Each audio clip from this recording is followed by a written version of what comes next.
నమస్కారం ఘంటారావానికి స్వాగతం. ముందుగా ప్రధాన అంశాలు.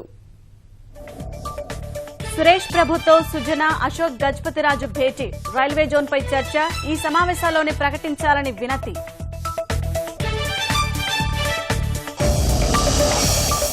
నగదు రహిత లావాదేవీలపై రేపు సీఎంల కమిటీ సమావేశం, భేటీలో పాల్గొనేందుకు ముంబై వెళ్తున్న చంద్రబాబు.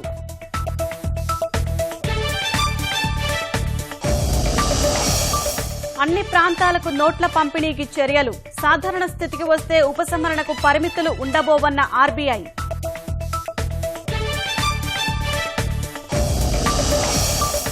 కీలక వడ్డీ రేట్లు యథాతథం, 2016-17 వృద్ధి రేటు అంచనా 7.1% తగ్గింపు.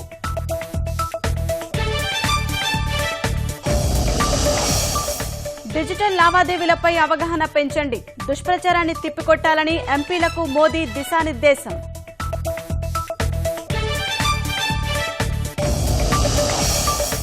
రేపటి నుంచి ముంబైలో ఇంగ్లాండ్తో 4వ టెస్టు, రహానే, షమి స్థానాల్లో మనీష్ పాండే, శార్దూల్ ఠాకూర్ ఎంపిక.